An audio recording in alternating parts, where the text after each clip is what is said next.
Prof, we are on air now. That's a prof. Okay. Hassan Mwakimako, karibu sana. Thank you. Sorry for that interference. Yeah. It's okay, no worries. Welcome, Prof. Yeah, thank you very much. Welcome to the show as well. Here. Yeah. Happy Jamhuri Day. Happy Jamhuri Day, everybody. All Kenyans. Yes. Happy Jamhuri Day. Yes. Very important day for us. Yeah. Yeah. And I was just looking at why do we celebrate Jamhuri Day, right? Yes. And here it says that so on the 12th of December 1963, that was self-governance. It's the day that Kenya gained internal self-rule from the British colonial government. Yeah. It marked the beginning of Kenyans governing themselves after decades of colonial administration. So Jamhuri Day marked every 12th December is one of Kenya's most important national holidays because it commemorates two major milestones in the country.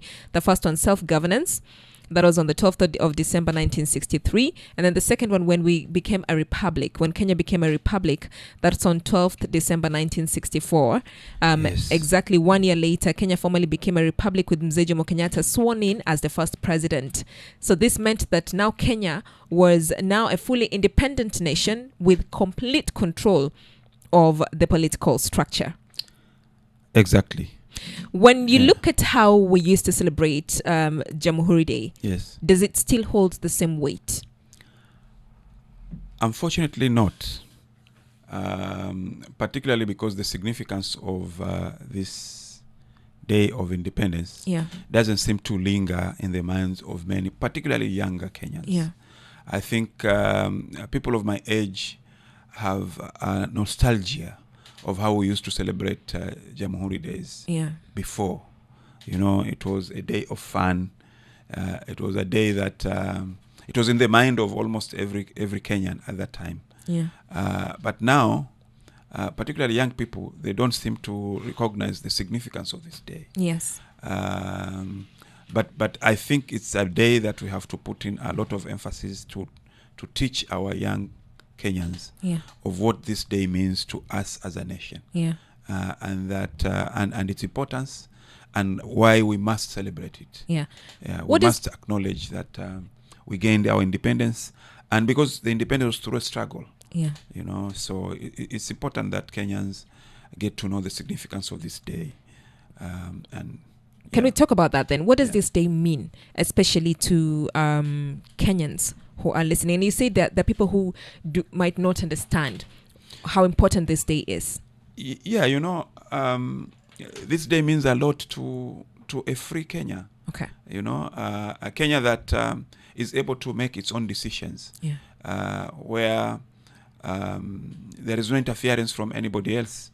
That you have been liberated from the yoke of colonialism. You know, colonial rule, for those people who didn't experience it, maybe they wouldn't understand, but where somebody else makes a decision on your behalf without involving you, it's a very bad situation. You know, and the fight for independence was meant to enable Kenyans to be independent and make decisions on their own, which is what we are doing now. Whether we are making good decisions or bad decisions is immaterial, but the fact that we are making them ourselves, you know, we are independent, we are free. I think this is very, very important for all of us Kenyans to acknowledge and recognize and give it the importance that it deserves. Has the meaning of independence evolved for Kenya over the last 61 years? Yes. I mean, Kenyans have enjoyed this independence. You know, we are able to say what we want to say freely. You know, and we have control over our destiny. You know, nobody else can define for us what we want to be, as opposed to where it was colonial rule, where people were making decisions on our behalf without involving us, or without even paying due regard to our existence. You know, but now we have, for example, we have a parliament that is responsible for everything that we do. Whether it's a good parliament or it's a bad parliament, I've said it's immaterial. For as long as we are able to make these decisions ourselves, you know, and we have that liberty to choose who we want to represent us. We have that liberty to decide what kind of system we prefer.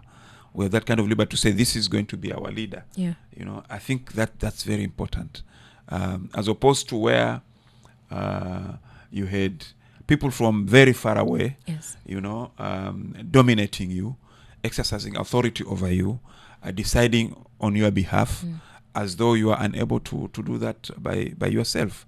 But now, because we are able to do that, I think we should celebrate it. Yeah. And we should celebrate it now that we are about 60 years plus. Yeah. Even if we are 100 years plus, it's something that we have to keep on celebrating. We have to tell our next generation of why it is important for us to celebrate our Jamhuri Day. Yeah.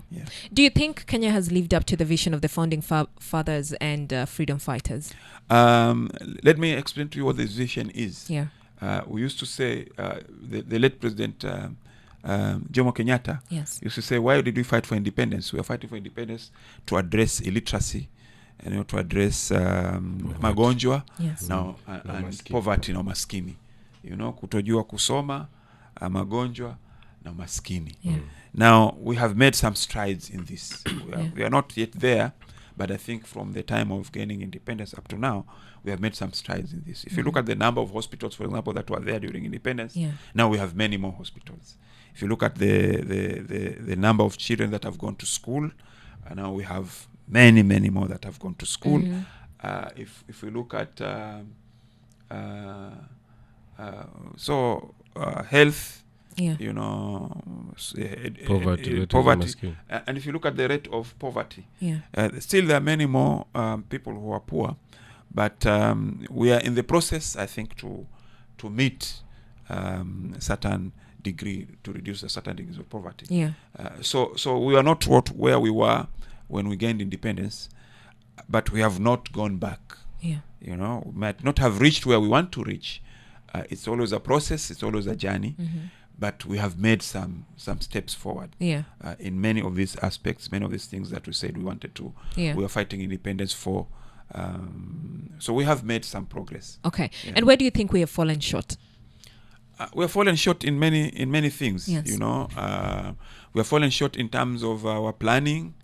Sometimes we are not particularly very keen, you know, to follow through our plans. We have fallen short in terms of leadership. You know, sometimes our leadership is not always doing things to benefit the citizen. Sometimes our leaders have become greedy. You know, they have become individualistic. So those objectives that we were planning when we were fighting for independence, somehow we have made some progress, but there is a lot more that needs to be done, and we need to find out where is it that we have failed. I think compared with other countries that we gained independence around the same time, I think our other countries have made a lot of progress compared to ourselves. So we need to find out how. You have heard the current president now when he says, I want Kenya to be like Singapore. Yes. You know, and the reason why he's equating us with Singapore is because we gained independence almost at the same time with Singapore. Yes. You know, but Singapore has developed economically. Its infrastructure is first class. You know, its education system is almost near perfect. You know, while we are still struggling, you know, we don't know whether what our education system is. We don't know whether the government is paying for every student in primary school. Sometimes we are told that the government is paying, and then we hear people are saying we have not received the money. So there are a lot of challenges, you know, that we wish we would have done better in those number of years that we have been independent.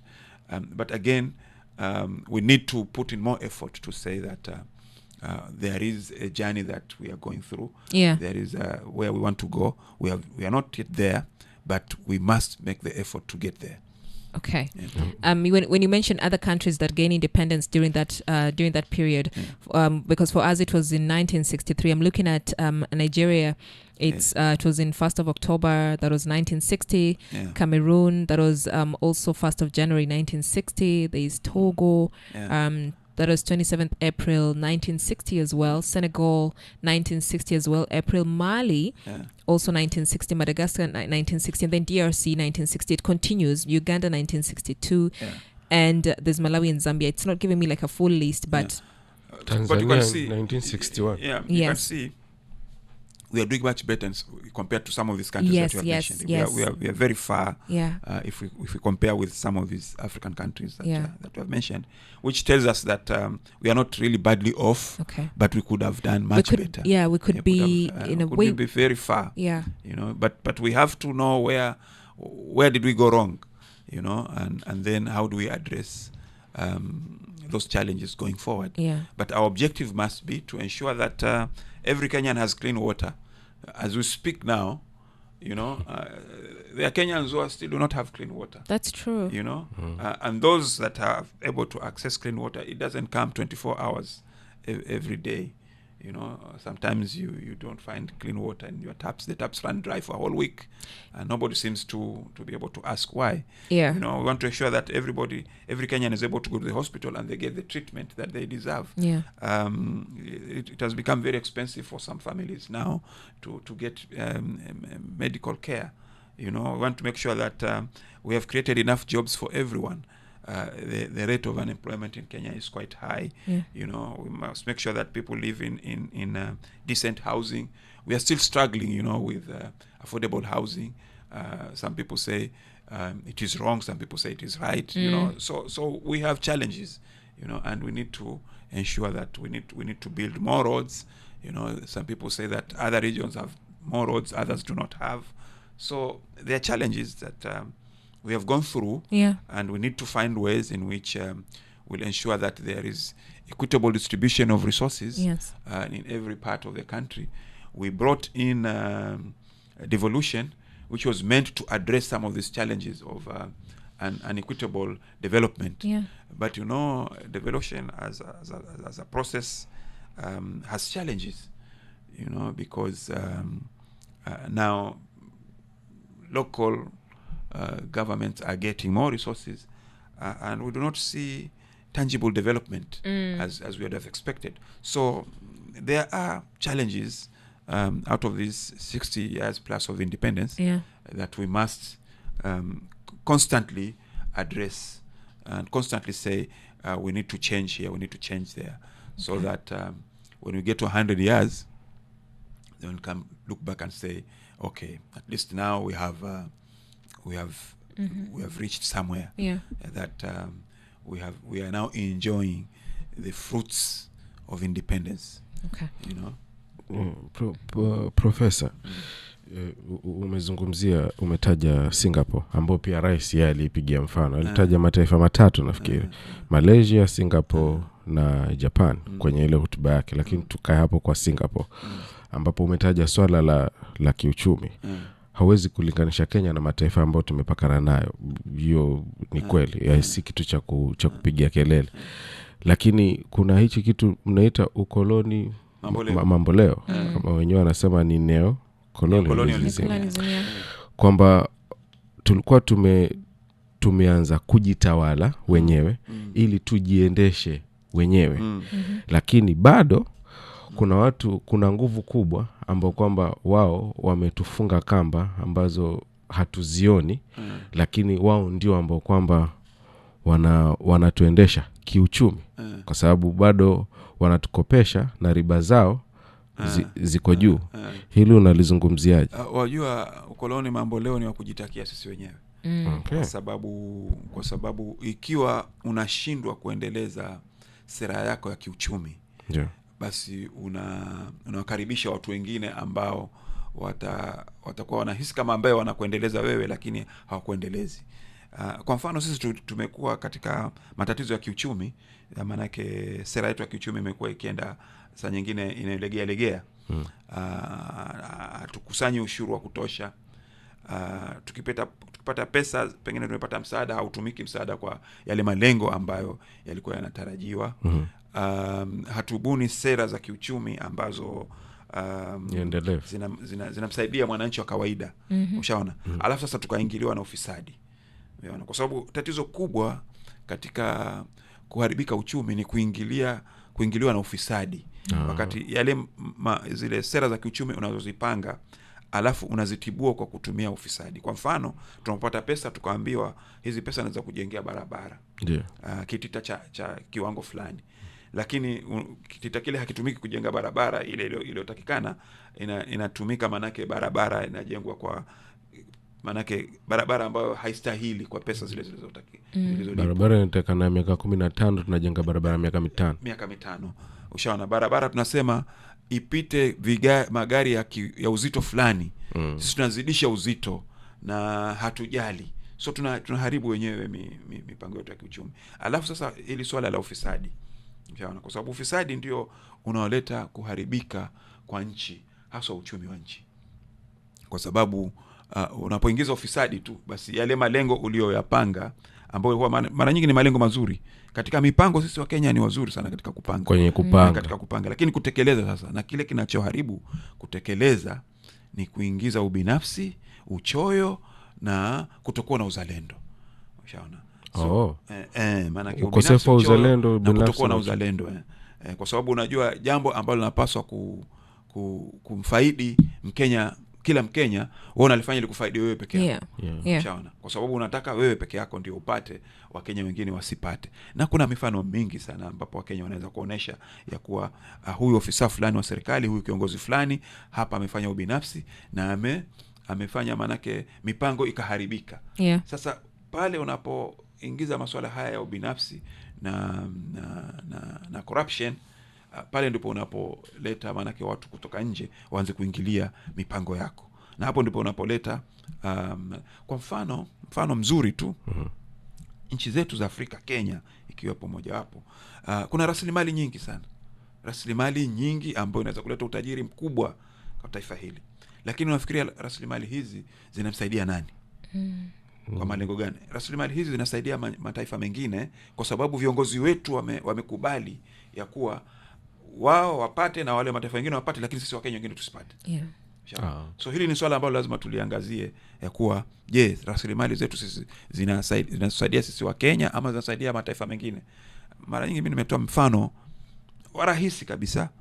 Hivi sasa Kenya kumepatikana dhahabu huko Ikolomani. Ni dhahabu ambayo inasemekana ni nyingi sana. Ushaona? Ambayo inaweza kuleta utajiri mkubwa kwa taifa. Lakini swala ni ni kweli dhahabu hii italeta utajiri mkubwa kwa taifa? Lazima tuanze kuleta shaka. Ushaona? Na tunaleta shaka kwa mifano, kwa sababu ile ni rasilimali. Na rasilimali zingine ambazo tulikuwa nazo zimetusaidia sisi kuleta utajiri katika taifa letu? Hakuna.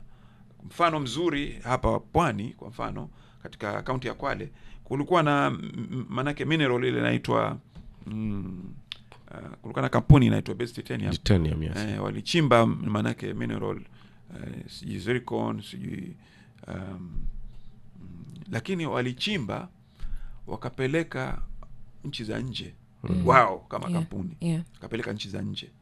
Sasa ile manake ile rasilimali imeisha kule, hakuna tena. Na ukiangalia kulingana na ile thamani ya ile rasilimali ambayo imetolewa ikapelekwa nje, ushaona, na pale mahali ambapo ile rasilimali ilitoka hakujaendelea, hakuna maendeleo yoyote. Nimeshafika nikajiona kuna, ushaona. Lakini ukiangalia wale waliochukua ile rasilimali, kile manake kile kiwango cha uchumi walichokuwa nacho wakati kabla hawajaanza kuchimba na walichonacho sasa ni kikubwa sana, ushaona. Ilhali kama sisi tungefanya sisi wenyewe, pengine ule ukubwa tungeuona sisi wenyewe. Sasa hapa hili ndio changamoto. Na wale walifanya vile kwa sababu gani? Walitumia sheria ambazo tulitunga sisi wenyewe. Sheria ambazo sisi wenyewe tulitunga kuwapa wao mamlaka ya kutumia rasilimali yetu kwa faida yao wao wenyewe. Kwa faida yao wao wenyewe. Sasa hapa tumepata dhahabu, lazima tuanze kufikiria hii dhahabu itatumika kwa maana kwa kutufaidisha sisi ama itatumika kufaidisha watu wengine. Tukiwa na uzalendo tutapigania itumike kutufaidisha sisi kama taifa. Tukiwa na ubinafsi wa viongozi, basi itatumika kusaidia watu wengine na sisi tusipate faida yoyote. Kwa hivyo changamoto ni nyingi. Ukoloni mambo leo unatumika kwa hawa viongozi wetu, kwa wao ndio wanakuwa ndio mkoloni mpya. Ni mkoloni mpya sasa, manake hafanyi kwa niaba ya taifa, wanafanya kwa niaba yake yeye binafsi, ushaona, na anatumiwa na watu wengine kutoka nje kuonyesha kuwa wao ndio wanataka wapate faida, na tunadanganyika tu na mambo madogo madogo, alafu tukaona sasa afadhali mimi nipate kuliko kila mmoja yote apate. Na yale mataifa yaliyoendelea ambao sisi tunajinasibisha nayo, wao waligundua kitambo kwa koloni mambo leo utawaharibia. So wakajenga uzalendo. Wakajenga uzalendo kwanza kwa chetu ni chetu, ni faida yetu, sio faida ya mtu mwingine. Kwa hivyo na sisi lazima tuanze kujenga ule uzalendo. Samahani, hatuna uzalendo wa kutosha kama taifa sisi. Hapo sasa, kwa sababu wewe historia unayo na elimu unaijua, ni vitu gani ambavyo kwamba tunaweza tukatumia ili kujenga uzalendo tuelekee kwenye hiyo sehemu ambayo kwamba itatufaidi sisi? Jambo hili linachangia sana na uongozi. Uongozi ukiwa uongozi ambao una fikra ya kizalendo, uongozi ambao hauna tamaa binafsi, ushaona, uongozi ambao una nia kabisa ya kusema Kenya katika hii miaka ambayo mimi nitaongoza lazima nijenge hichi bila ya kuwa na ubinafsi, basi tutaanza kuona ile faida. Pili, na hili ni jambo saa nyingine ambalo linaleta changamoto kubwa, ni kutumia sheria kuhakikisha ya kuwa mtu yoyote ambaye haoneshi tabia ya kizalendo, basi sheria inamkataza kuwa kiongozi. Sheria inamkataza kuwa kiongozi, ambalo ni gumu. Sasa kwa mfano, ikiwa wewe umepatikana na hata tuhuma tu ya kuwa wewe ulikuwa na ufisadi wa jambo dogo, tuachie, upaswi kuchaguliwa kama kiongozi. Ushaona? So iwe sheria ambayo inasema kwa huyu mtu akiwa na tuhuma tu ya ufisadi, ushaona? Na by the way, ufisadi mara nyingi watu wanaona ni ubadhirifu wa pesa, hata tabia. Hata ukiwa na tabia, kwa mfano ikiwa ni mtu wewe unasema urongo, unajua urongo ni chanzo cha ufisadi. Kusema urongo ni chanzo cha ufisadi mkubwa sana. Sasa sisi kiongozi anasema urongo, lakini sisi tunaona mzaa, tunafanya mzaa tu.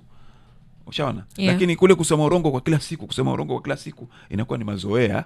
Ushaona? Alafu sasa atasema urongo na jambo kubwa ambayo hataona hili ni sawa tu, kwa sababu tumezoea sisi kiongozi kutudanganya. Ushaona?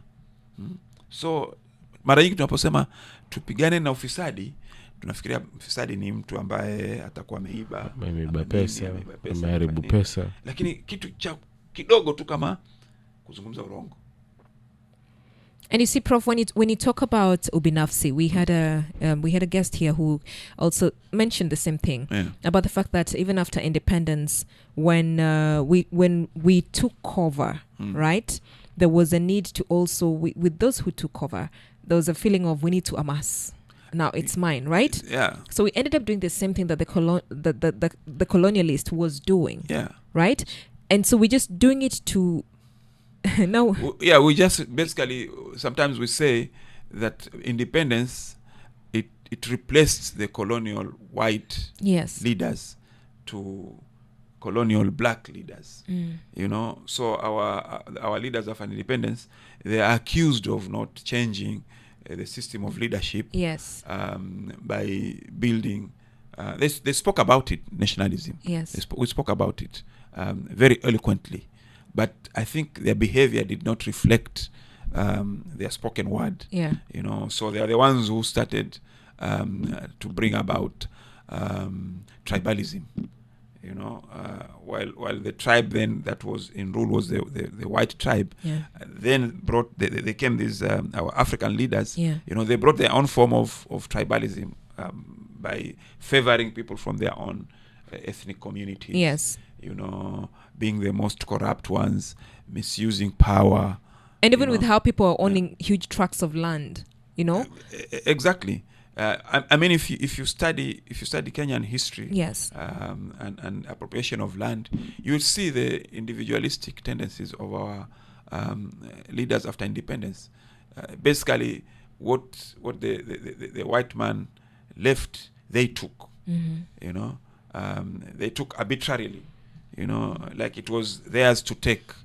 and they didn't care about the other Kenyans. So from very early on, the individualistic tendencies of our leaders laid very negative grounds for us to build a nation that respected everybody, a nation that was not individualistic, a nation that basically institutionalized nationalism. We didn't do that effectively.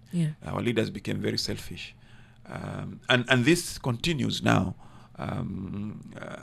I think majority of our leaders are very selfish. In terms of their everyday behavior. They think about themselves first, and then they think of others later.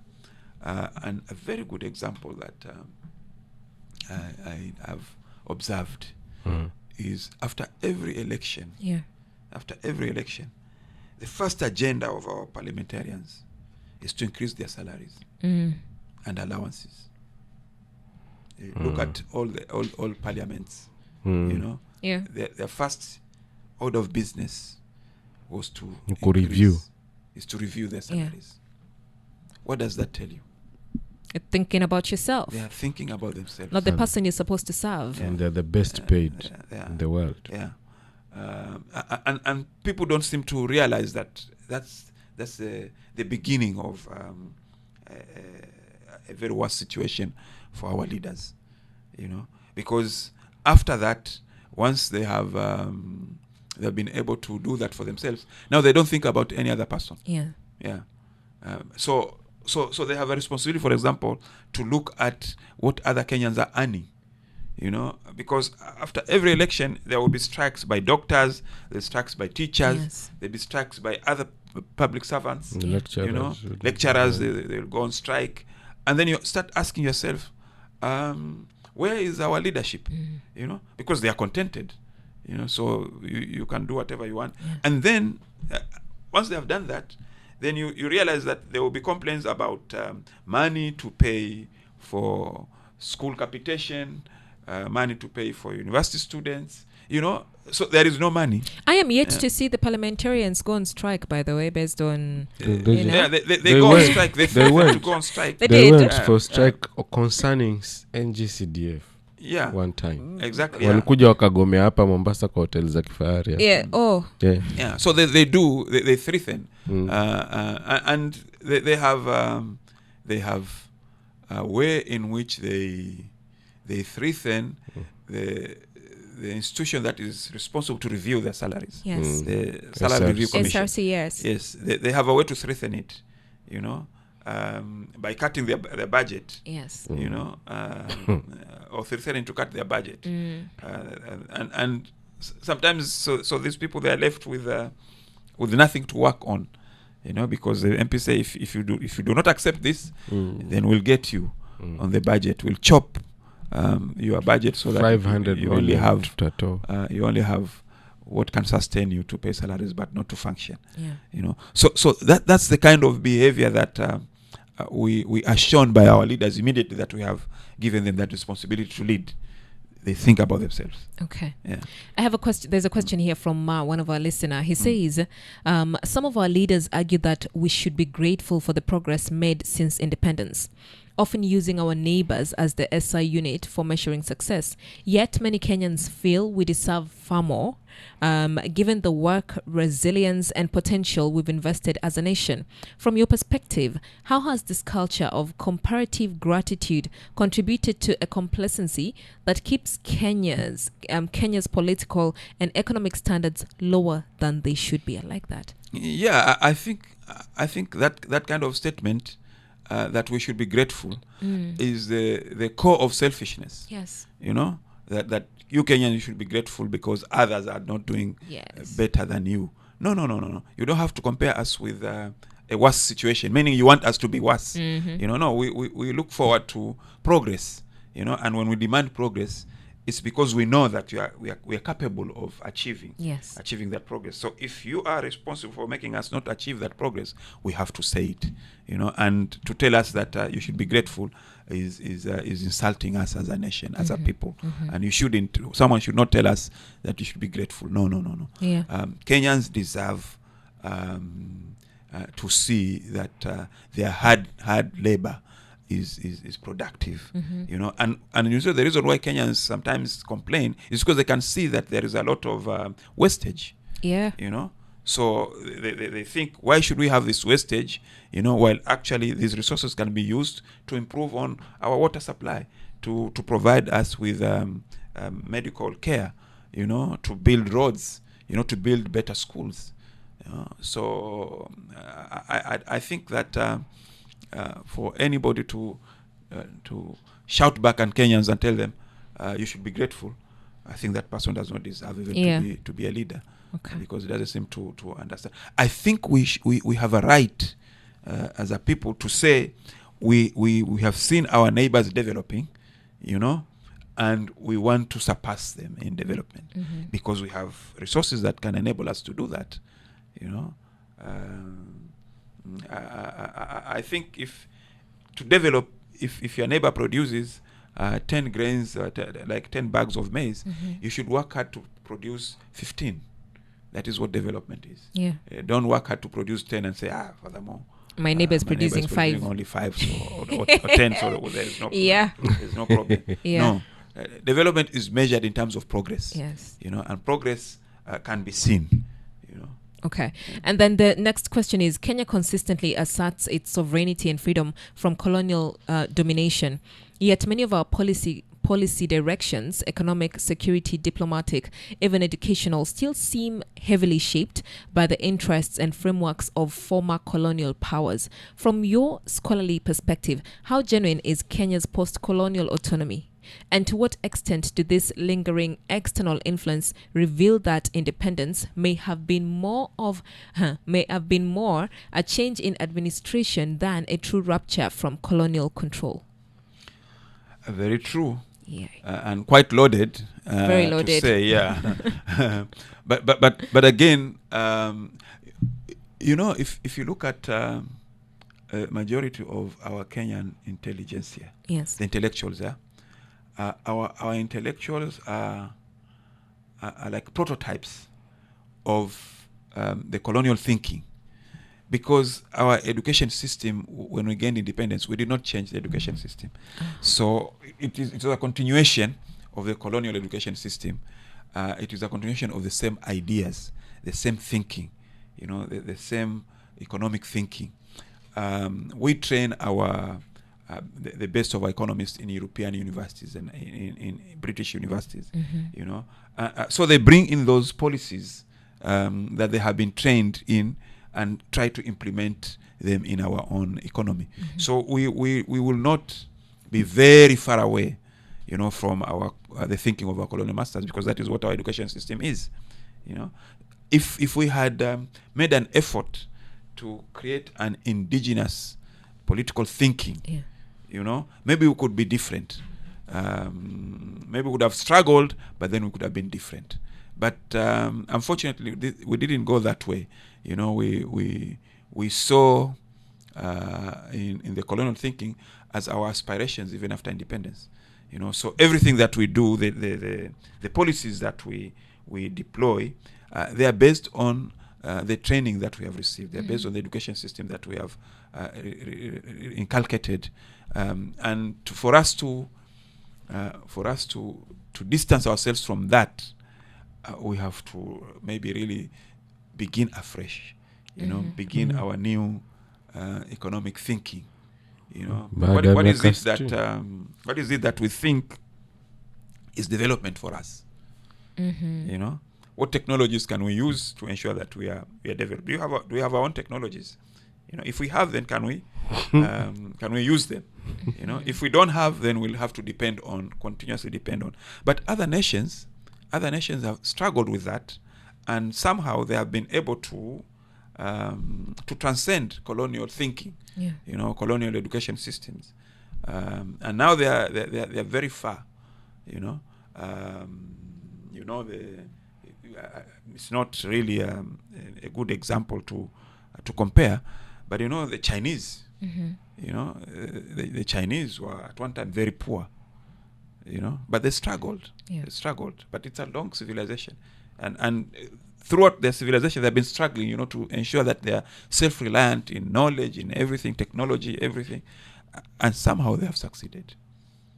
You know, they've succeeded. So us, maybe after 100 years of independence, then we start thinking, okay, now we have a pool of our own indigenous scholarship. Can we revisit and say, what is it that we can do ourselves? We have to reset. We can reset. We can be able to reset our thinking.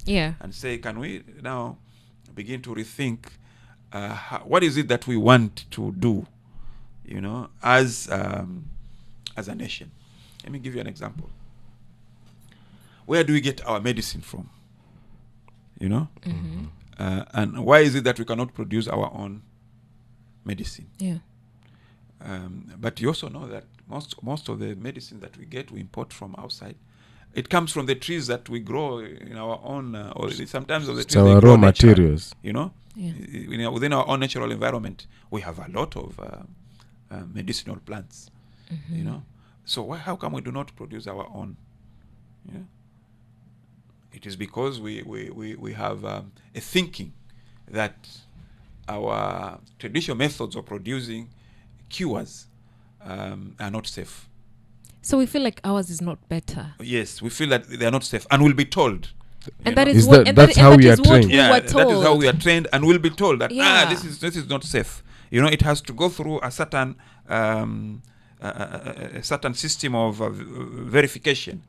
You know, and if we have fallen into that for a very long time, you know, that we know that this kind of herb has medicinal properties, and we can extract it very simple, even by chewing. Yes. You know, but we are told no, you cannot do Kiwango that. si chochote. Yeah, you cannot do that. You know, so what do? You have to. It has to be taken to the laboratory. It has to be extracted in a certain way. You know, and then it is manufactured and it's brought to you. Because somebody came into the country and said, whatever it is that you have been doing for whichever period of time, it's wrong. It's wrong. And so I have a new way. Of Exactly, doing of doing I have it, a and new you have way to, of doing things. and we have you accepted have to, it. yes. And it is this way. Yeah. And so that was inculcated in us. Yeah. And so it's so in our education system, you know, we take that, you know, and say this is the right thing. You know, we do not try to question and say, okay, can we revisit? When we teach our economists, we teach them about the principles of demand and supply. You know, that if there is if there is a lot of produce, then the prices are supposed to go down. You know, so if there is very little, the prices are supposed to go up. Yes. Why? You know, that is a lie. Yeah. Why must we always think that way? Yeah. You know, we are told our GDP is measured by using certain, you know, degree of production. Why should we always think that our understanding has to be based on GDP? And I told you GDP is very low, so you are a low-income country. You know? So those are the kinds of things that we need to begin to question and say, really, is it important for us to think this way? You know, or do you want me to think that way? You know, or people want you to think that way Yes. because it has its own benefit on you. We are told that why must we value our currency on the basis of another currency? Yes. You know, why should we be told that 120 Kenyan shillings equals to $1? $1, yeah. Who said so? Yeah. Why should we think that? So the moment we begin to question these things, you know, then that is where we begin to say, okay, maybe we need to find our own ways of thinking, our own ways of analyzing our own economic position, you know, and then we'll see whether we are poor or we are rich, you know. Because I think the thinking has to begin to change. I think, you know, Bob Marley says, emancipate yourself from mental slavery. So we are still there. We are still there. And unfortunately, our education system will take a very long time before we are able to rethink, you know, calibrate ourselves to say, I think I can chew my mwarubaini and it can cure malaria. Yes. You know, Lakini wao wanasema no, but you see, even when you sit down with medics, they also just say we do not support that one, the natural ways because it's not measured. We have this conversation. No, it's because it's the way that they've been trained. Yes. Sio makosa yao pia wao. It's because the way they've been trained, and because they have that qualification, they cannot they cannot question it. Because the moment they question it, then there are these bodies, that control them. Yes. Yeah. So these bodies that you remember, there's this case of the doctor, the professor, who said he had found a cure for HIV. Yes, I remember that. Professor Arthur O'Bale, I think. Yeah. Mm-hmm. Professor O'Bale. They harassed him. They harassed him almost like you shouldn't. Yeah. But then, if you try to figure out why, it's because they asked him to conform. They said you are a trained medical doctor. You cannot prescribe concussions. Yeah. But our grandfathers were not. They were able to prescribe these concussions, and they were able to cure many diseases. So we need to rethink. That what is it that we can do? We can even use the technologies that they have, to perfect certain things. To forge our own way. I remember there was this thinking, and it was mostly practiced by Chinese people. The idea of copyrights. Mm-hmm. Copyrights, Mm-hmm. That you have a copyright. Yeah. And someone told me that the Chinese, the way they interpret copyright, it means the right to copy. Huh? Yeah. The right to copy. The right to copy. Yeah. Mm-hmm. For us, copyright means that person has a copyright. You cannot copy. You cannot copy. You cannot copy it. Yes. And if you copy it, then they will take you to court and everything. Yes. But nowadays, the Chinese initially they said the copyright is the right to copy. And the Chinese, they would take a machine like this one, dismantle it, mm-hmm. and look at it and copy it. It says they have a right to copy. Yeah. So they make their own. They make their own on the basis of what you have. What you have. And so they do not have the copyright law. Yes. Here we have the copyright law. Yeah. Which stops us from even opening this mic and look at it and say, okay, this, you cannot do that because the manufacturer of this one can take you to Kenyan court mm-hmm. and say that you have infringed on their copyright. Yeah. So that's the kind of thinking that we are right. We are enslaved. We are living in and we need to begin to think differently and say, okay, so for us to develop, you can take this phone and dismantle it and look at how is this formed, and try to copy it and produce your own phone. Mm-hmm. It's okay. You can take parts from here, parts from there, parts from there. That's how these developed countries do. You hear nowadays they say someone has dropped a bomb that didn't explode. Now they want it back. And the others, they have already taken it and they are going to they do reverse engineering. Nowadays they're calling it reverse engineering. Yeah. So we can also I've do seen reverse that movie of reverse engineering bullet Uh-huh. in a ender before anyway. So we have to have an education system that begins to question some of these things, and say, okay, can we? But if you go to Parliament, and you want to remove the copyright law, people will put sanctions on you. Some countries will put sanctions on you because they know that the moment you say that there is no such a law, then you are beginning to rethink. But is it possible? Inawezekana, right? Possible to do what? Ku change hiyo copyright. Yes, it's just about our own thinking, Just need to have some few people wenye wataelewa idea yako. Do you know why I'm so I'm taken aback a bit? I was listening to this. I was trying to find that episode on the Diary of a CEO where this man talks about not having an original idea. Yeah. And he talks about how people just make an idea better. Yes. Right? You improve on it. Yes, you improve on it. Improve on right?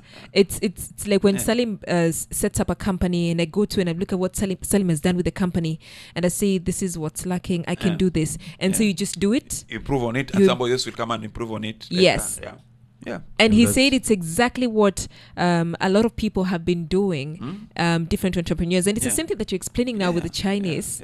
Yeah. You just say, to hell with these imperialistic laws that are denying us access to technology, and you just go ahead and design your own things by copying for what others have done and improving on them. So I hope that we will have leaders who will begin to think that way, and that the world will not put sanctions on us to say that major countries have experienced sanctions and they have been able to outlive these sanctions and improve on their economies, improve on their technology, and everything. As we are celebrating, I genuinely love this conversation today.